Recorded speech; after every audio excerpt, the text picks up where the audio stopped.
Hello എല്ലാവരും നമസ്കാരം. ഒരു പുതിയ വീഡിയോ ആണ്. ഇന്ന് തിരുവോണമായിട്ട് നമ്മൾ ഗ്രീൻബർഗ് റിസോർട്ടിലാണ് വന്നേക്കുന്നത്.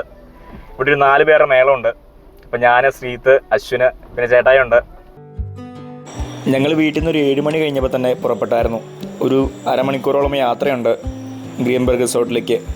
ഇന്ന് കാലാവസ്ഥ കുറച്ചധികം മോശമായതുകൊണ്ട് തന്നെ വീട്ടിൽ നിന്ന് ഇറങ്ങിയപ്പോൾ തന്നെ മഴയാണ്. അതുകൊണ്ട് കുറച്ച് നേരത്തെ പോകുന്നതാണ്. കുളമാവിനടുത്താണ് ഈ റിസോർട്ടുള്ളത്. കുളമാവ് വരെ ചെല്ലണ്ട, അതിന് മുമ്പ് റൈറ്റ് തിരിഞ്ഞാണ് ഈ റിസോർട്ടിലേക്ക് പോകുന്നത്.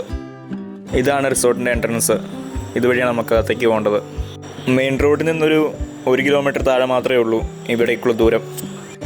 നമ്മൾ അടുപ്പിച്ച് കുറച്ച് കൊല്ലമായിട്ട് ഇവിടെ കൊട്ടാൻ വരാറുണ്ട് ഈ ഓണത്തിൻ്റെ സമയത്ത്. തിരുവോണത്തിനാണ് ഇവിടെ കാര്യമായിട്ടുള്ള പരിപാടികൾ നടത്തുന്നത്. ഈ റിസോർട്ടിൻ്റെ കുറേ അധികം സ്ഥലമൊക്കെ ഉണ്ട്, കുറേ ആക്ടിവിറ്റികളുണ്ട്, കുറേ നല്ല കോട്ടേജുകളുണ്ട്. പിന്നെ ഓണത്തിൻ്റെ സമയത്ത് ഓണസദ്യ കഴിക്കാൻ വേണ്ടി മാത്രം ഗസ്റ്റുകൾ വരാറുണ്ട്. അങ്ങനെ നമ്മളിവിടെ എത്തിയിട്ടുണ്ട്. ഞാൻ തുടക്കത്തിൽ ചേട്ടായി എന്ന് പറഞ്ഞത് എൻ്റെ അച്ഛൻ്റെ പെങ്ങളുടെ മകനാണ്. ദിനിൽ നിന്നാണ് പേര്. ഇവിടെ വന്നിട്ട് മഴയ്ക്ക് ഒരു കുറവുമില്ല. പിന്നെ ഇവിടുത്തെ ക്ലൈമറ്റ് ഇങ്ങനെയൊക്കെ തന്നെയാണ്. നമ്മൾ റിസപ്ഷനിൽ പോയിട്ട് ആളെ കണ്ടു. ഇപ്പോൾ കാപ്പി കുടിച്ചിട്ട് റെഡിയായിട്ട് നിൽക്കാനാണ് പറഞ്ഞത്. അപ്പോൾ നമ്മളിപ്പോൾ കാപ്പി കുടിക്കാൻ വന്നതാണ്. റിസപ്ഷന് തൊട്ട് താഴെ തന്നെയാണ് രാവിലത്തെ ബ്രേക്ക്ഫാസ്റ്റ് അറേഞ്ച് ചെയ്തിട്ടുള്ളത്. ബൊഫേ ആണ്, കുറച്ചധികം ഐറ്റം ഉണ്ട്. ബ്രെഡ് റോസ്റ്റ് ചെയ്തുണ്ട്, ഓംലെറ്റ് ഉണ്ട്, അപ്പമുണ്ട്, ചിക്കൻ സ്റ്റൂ ഉണ്ട്, ഇഡ്ഡലി, സാമ്പാർ, ചട്നി, കട്ട് ഫ്രൂട്ട്സ് ഉണ്ട്, പിന്നെ പൂരിയുണ്ട്. നമ്മളെല്ലാം ഓരോന്നോരോന്നെടുത്തു. ആ ചിക്കൻ സ്റ്റൂ അപ്പോൾ ഒരു രക്ഷയില്ലായിരുന്നു കേട്ടോ. ഇവിടുത്തെ ഫുഡ് അല്ലെങ്കിൽ നല്ല ക്വാളിറ്റി ഫുഡാണ് അവർ സെർവ് ചെയ്യുന്നത്. രണ്ടാമത് പോയി നമ്മൾ പൂരിയും കിഴങ്ങാറി എടുത്തു, കൂടെ അപ്പവും സ്റ്റൂവും. അപ്പോഴേക്കും ഗസ്റ്റുകളെല്ലാം തന്നെ രാവിലത്തെ ബ്രേക്ക്ഫാസ്റ്റ് കഴിക്കാൻ വേണ്ടി വന്നിട്ടുണ്ടായിരുന്നു. അത് കഴിഞ്ഞ് നമ്മൾ കുറച്ച് ഫോട്ടോസൊക്കെ എടുത്തിട്ട് നേരെ റിസപ്ഷനിലേക്ക് പോയി. അവിടെ നല്ല ഒരു അടിപൊളി പൂക്കളമൊക്കെ അവർ ഇട്ട് വെച്ചിട്ടുണ്ടായിരുന്നു. നമ്മൾ അതിനെ കുറച്ച് ഫോട്ടോസൊക്കെ എടുത്തു. ഞങ്ങളുടെയും കുറച്ച് ഫോട്ടോസ് എടുത്തു. കുറച്ച് കഴിഞ്ഞിട്ട് കൊട്ടിയാൽ മതി എന്ന് പറഞ്ഞുകൊണ്ട് നമ്മൾ അവിടെ തന്നെ വെയിറ്റ് ചെയ്തു. ഇപ്പോഴും പുറത്ത് കാലാവസ്ഥ മഞ്ഞ് തന്നെയാണ്. ഇതൊക്കെ ശരിക്കും എൻജോയ് ചെയ്യാൻ വേണ്ടി തന്നെയാണ് ഇവിടെ കൂടുതലും ഗസ്റ്റുകൾ വരുന്നതും. ഈ റിസോർട്ടും പരിസരവും നല്ല വൃത്തിയായിട്ട് സൂക്ഷിക്കുന്നുണ്ട് ഇവർ. എല്ലാം നന്നായിട്ട് മെയിൻറ്റെയിൻ ചെയ്ത് കൊണ്ടുപോകുന്നുണ്ട്. ഗസ്റ്റുകളൊക്കെ വന്നു തുടങ്ങിയിട്ടുണ്ട്. മഴയൊക്കെ ആയതുകൊണ്ട് പൊതുവേ ആൾ കുറവായിരിക്കും എന്നാണ് ഞാൻ വിചാരിച്ചത്. എന്നാൽ 10-250 ആൾ വരെ കാണുമെന്നാണ് ഇവർ പറഞ്ഞത്. ഈ ഗ്രീൻബർഗ് റിസോർട്ട് എന്ന് പറഞ്ഞാൽ നമുക്ക് പെട്ടെന്ന് കണക്ട് ആവാനായിട്ട് 12th മാനൊക്കെ ഷൂട്ട് ചെയ്ത, അതായത് മോഹൻലാലിൻ്റെ 12th മാനൊക്കെ ഷൂട്ട് ചെയ്ത ആ റിസോർട്ടാണിത്. നമ്മുടെ ചാനലിൽ വീഡിയോ കാണുന്ന ആൾക്കാർക്ക് പെട്ടെന്ന് മനസ്സിലാവാനായിട്ട് നമ്മൾ പൊട്ടമ്പടിമലൊരു വീഡിയോ ചെയ്തായിരുന്നു. അപ്പോൾ അതിനകത്ത് പൊട്ടമ്പടിമലയുടെ തൊട്ടടുത്തായിട്ടുള്ള സ്ഥിതി ചെയ്യുന്നൊരു റിസോർട്ട് കൂടിയാണിത്. മാവേലി ഉപേക്ഷിച്ച ഒരു കൊടയും കിരീടവും കിട്ടിയിട്ടുണ്ട്.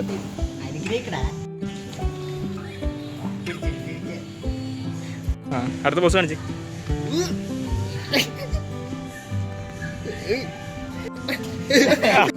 ഇപ്പോൾ ഒരു 11 മണിയായിട്ടുണ്ട്. മഴയ്ക്കും മഞ്ഞിനും ഒരു കുറവൊന്നുമില്ല. ഒരു കൊട്ട് കഴിഞ്ഞ് വെറുതെ ഇരുന്നപ്പം ഇവരുടെ കൂടെ കുറച്ച് വിളമ്പാനൊക്കെ കൂടി. എല്ലാവരും തന്നെ അറിയുന്ന ആളുകൾക്ക് തന്നെയാണ്. നമ്മൾ റിസപ്ഷനിൽ നിന്ന് മാവേലിനെയും ഗസ്റ്റിനെയൊക്കെ ആനയിച്ച് താഴെ ഒരു ഗ്രൗണ്ടുണ്ട്, അവിടെ ഓണക്കളികളെല്ലാം സംഘടിപ്പിച്ചിട്ടുണ്ട്. അവിടേക്ക് എത്തിയിട്ടുണ്ട്. ഇനി ഇവിടുത്തെ കുറച്ച് ഓണക്കളികൾ കാണാം.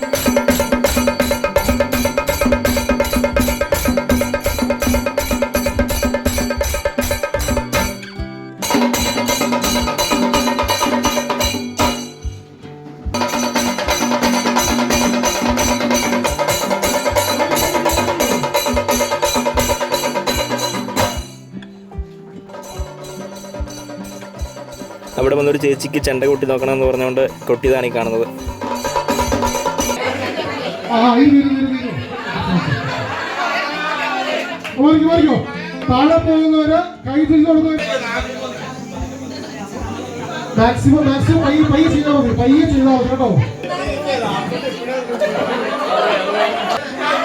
വെച്ചോണ്ടിരിക്കല്ലോ, താഴെ കൊണ്ടുവരട്ടെ.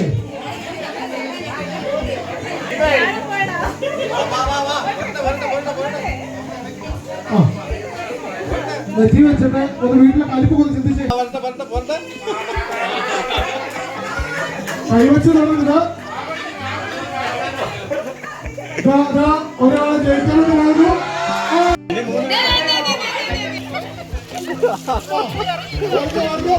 ഓരോ പുറത്തേക്ക്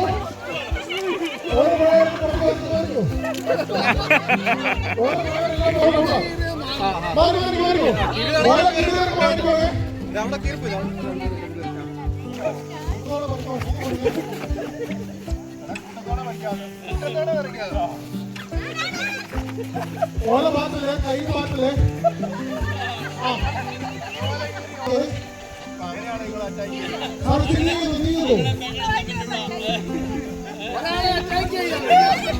ഓല മാറ്റില്ലേ. ഓല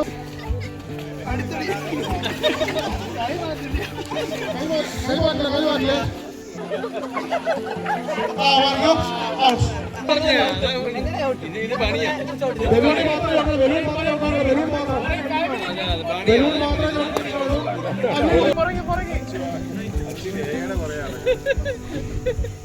ബലൂണി മാത്രം ചോട്ടുള്ള കാലം ചോട്ടി ഓടിക്കുകയും മുറുകയും ചെയ്ത്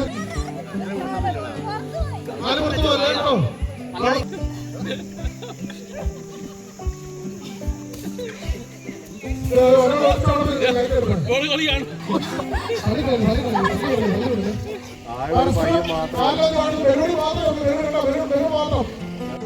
കയറി നോക്കണം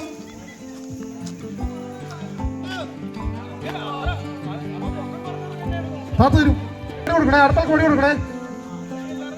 ഏകദേശം ഒരു 1:30 കഴിഞ്ഞപ്പോൾ തന്നെ നമ്മൾ ഇവിടുത്തെ പരിപാടിയെല്ലാം അവസാനിപ്പിച്ച് മേടുത്തെ റിസപ്ഷനിലേക്ക് പോയി. അവിടെയാണ് സദ്യ അറേഞ്ച് ചെയ്തിരിക്കുന്നത്. ഗസ്റ്റുകളെല്ലാം കഴിച്ചിട്ട് വേണം നമുക്ക് കഴിക്കാനായിട്ട്. ഞങ്ങൾ ഭക്ഷണം കഴിച്ചപ്പോൾ ഒരു 2:30-2:45 കഴിഞ്ഞു. ഓണസദ്യ ആണെങ്കിൽ ഒരു രക്ഷയില്ല, നല്ല അടിപൊളി ഓണസദ്യയാണ് ഇവിടെ അറേഞ്ച് ചെയ്തിരുന്നത്. 2 കൂട്ടം പായസം ഉൾപ്പെടെ 10-20 കൂട്ടം കറികളും ഒക്കെ ആയിട്ട് നല്ലൊരു സദ്യ. നമ്മൾ ഇടയ്ക്കിടയ്ക്ക് കൊട്ടുന്നുണ്ടായിരുന്നു കേട്ടോ. കൊട്ടുന്ന ഇടയ്ക്കിടയ്ക്ക് കാണിച്ചിരുന്നേ ഉള്ളൂ. വീഡിയോ കാണുമ്പോൾ നിങ്ങളവർക്കും ഭക്ഷണം മാത്രമല്ല കഴിക്കുന്നുള്ളൂ എന്ന്. അപ്പോൾ സദ്യയൊക്കെ കഴിച്ച് പായസമൊക്കെ കുടിച്ച് നമ്മൾ അവിടുത്തെ പരിപാടിയെല്ലാം അവസാനിപ്പിച്ചു. ഇതൊക്കെയാണ് തിരുവോണത്തിൻ്റെ വിശേഷങ്ങൾ. എല്ലാവർക്കും നല്ലൊരു ഓണം ആശംസിച്ചുകൊണ്ട് നിർത്തുന്നു. Thank you.